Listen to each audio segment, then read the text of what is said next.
Hi Year 12, so this is video 2 on Never Go Back, and you'll remember from the last video that there's going to be 3 on this poem, not 2, because it is that little bit longer.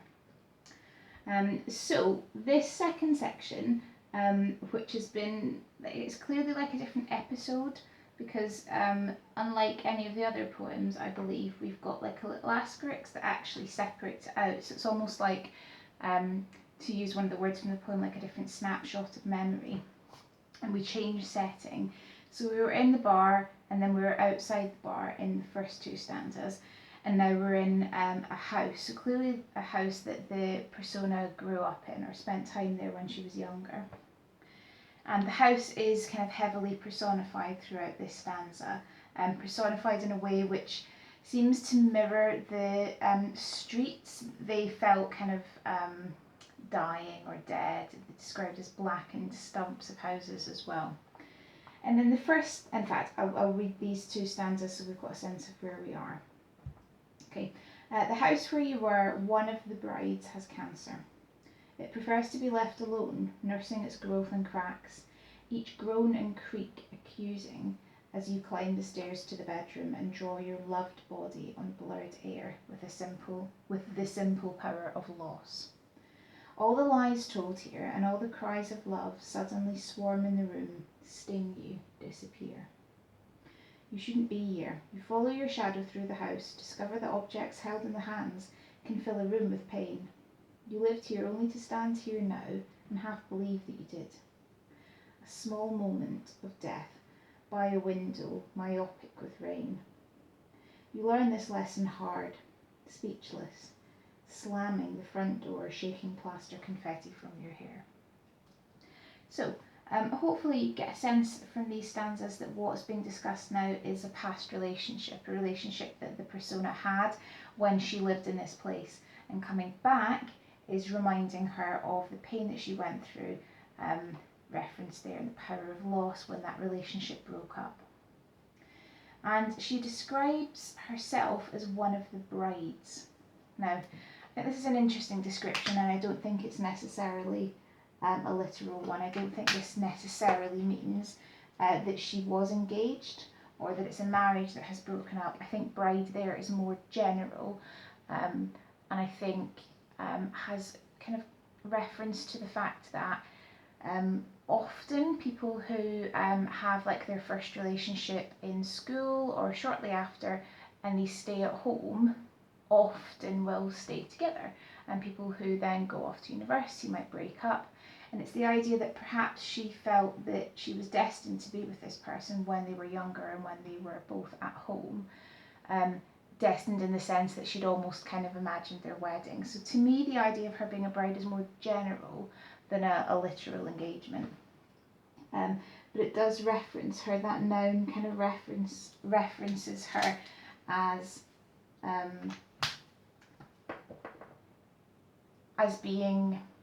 having like a future planned out that then didn't work out. So that idea of planned future resulting in disappointment for the poetic voice, clearly at the time. By the end of this second stanza, we get that like strong defiant voice back, and clearly they're happy that this relationship broke up. But there is a sense of disappointment there. And it's also, it's a plural, one of the brides, suggests maybe lots of her friends remained in those relationships from when they were young, got engaged young, perhaps got married young, and that was the path that she thought she was destined to go down and didn't. So it's almost like this is kind of the status quo, where she was from, but she broke away from it, and you get that from the plural, the fact that many people would end up with their childhood sweetheart. But the bigger part of that opening line is the idea that the house has cancer. So that's metaphorically saying that there is a disease associated with the house.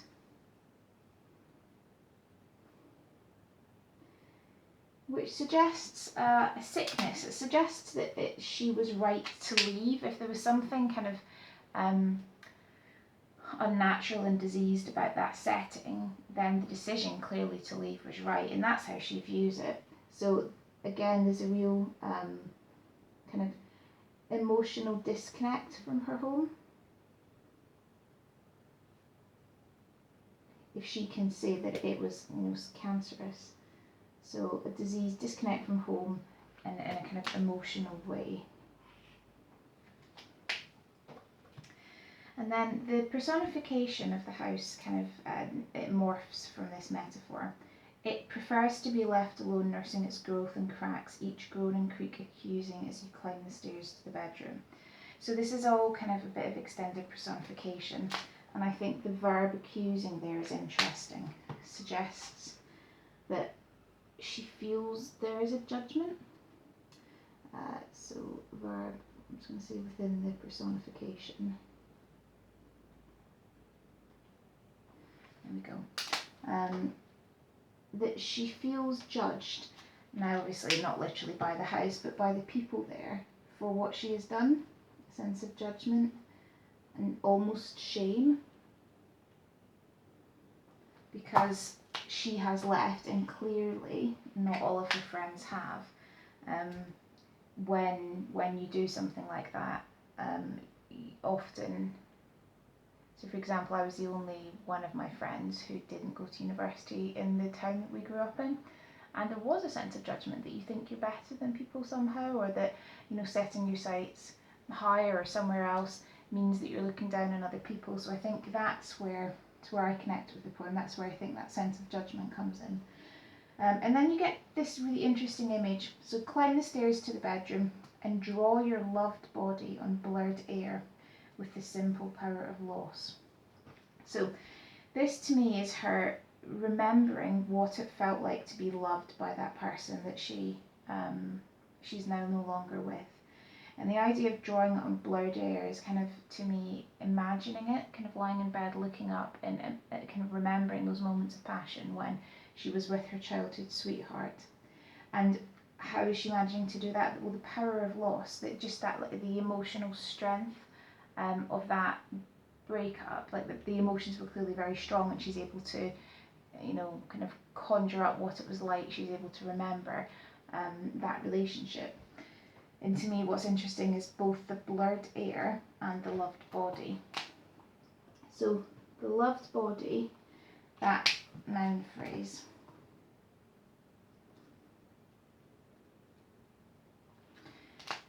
to me kind of implies that perhaps she hasn't yet been loved again.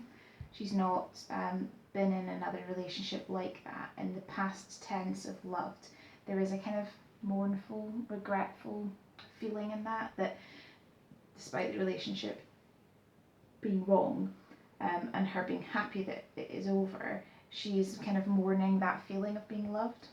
So I think this is mournful because of that past tense. And maybe there is a touch of regret there that it didn't work out. And just pull out the past tense there as well. And then the idea that she's drawing this on blurred air, I think, makes an interesting connection up here with the smoky mirror. And we talked about how looking in the smoky mirror, you're going to see like a distorted version of reality. And the idea that the air isn't clear, it's blurred, it suggests that her memories of this relationship they're not going to be accurate. They're going to be tinged and coloured by the feelings of, feelings of revulsion that she feels for the place, but also maybe feelings of regret. So that, I think, links. So it's just a noun phrase again, but links up to the smoky mirror.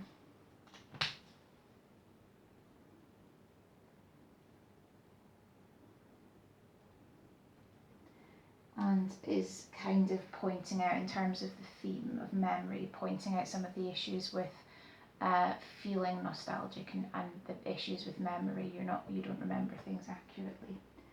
So memory is inaccurate because the air is blurred, not clear. And then we see the kind of, it's almost like she's snapping back to the reality of what the relationship was. All the lies told here and all the cries of love suddenly swarm in the room, sting you and disappear. So the kind of ending metaphor is that these memories of the relationship are a little bit like they're plaguing her. They're like something pestilential, disease-like, because you've got this semantic field kind of to do with insect, swarm, and sting.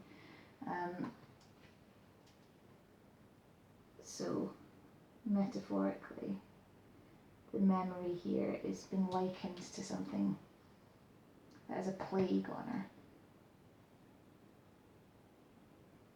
So plagued by that memory, it's painful if they swarm and they sting.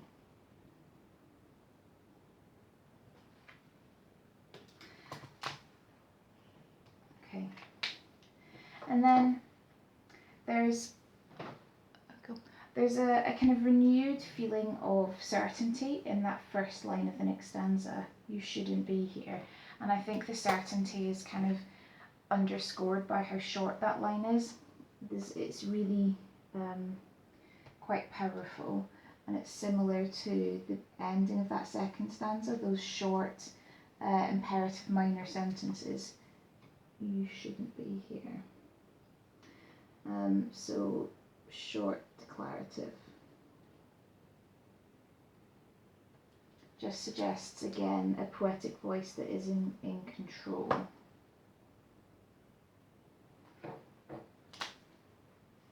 And a poetic voice that is resisting the temptation to indulge in nostalgic thoughts. So resisting nostalgia.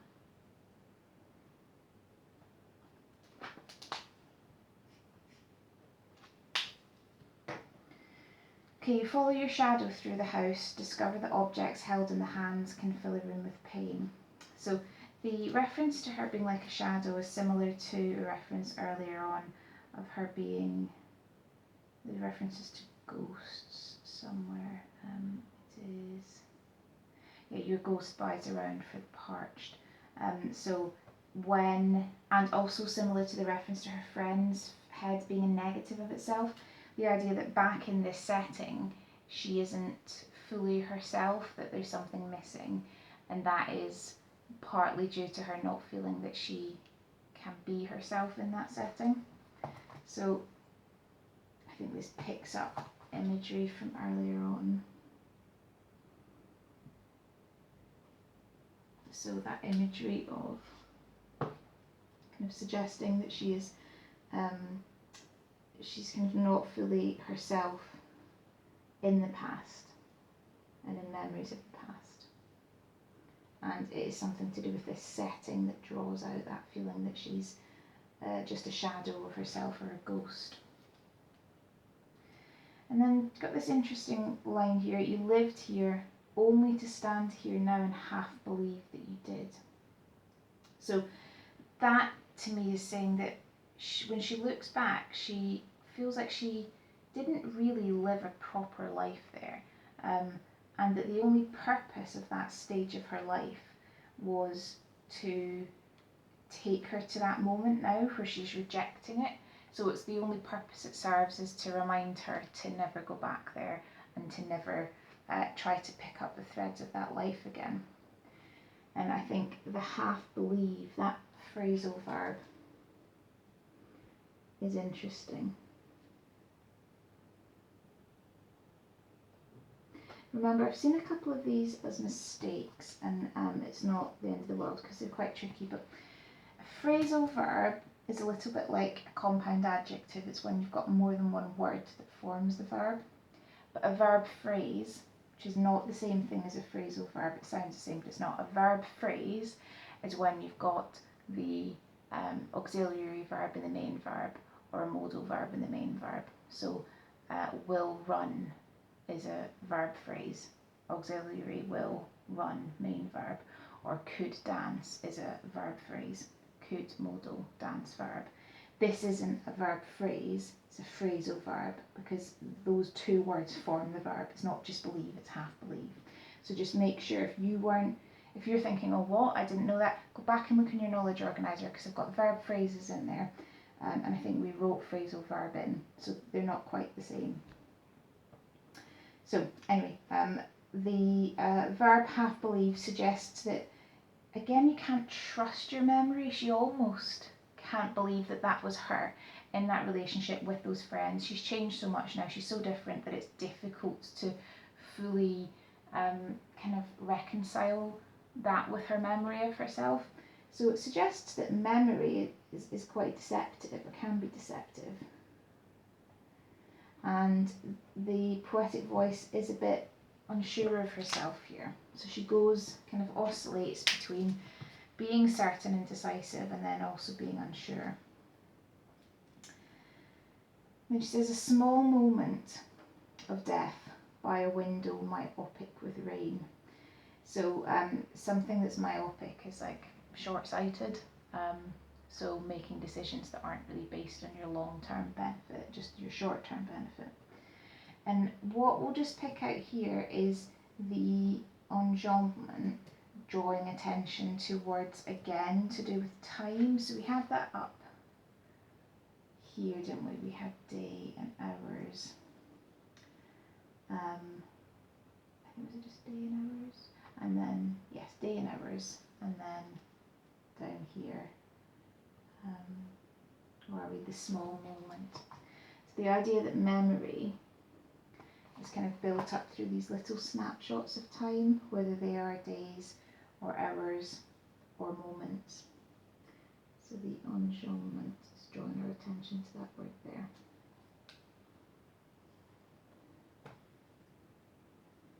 So foregrounds, the memory is broken up into these little moments.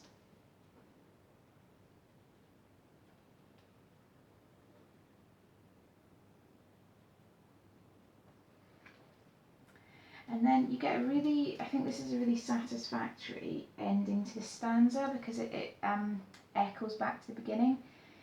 So you learn this lesson hard, the lesson being that it was short-sighted, that relationship was never going to last, and she can see that now through hindsight. You learn this lesson hard, speechless, slamming the front door, shaking plaster confetti from your hair. So that metaphor of plaster confetti links to the idea of her as a bride at the start of this section. So I'm going to highlight metaphor, and I'm also going to highlight just structure being kind of cyclical there, beginning where it ends. And she's shaking that confetti out of her hair. She's symbolically saying, no, that's not what I want. I don't want this relationship back in the place that I grew up. I want to move on and do something else. So she is kind of symbolically rejecting the past there.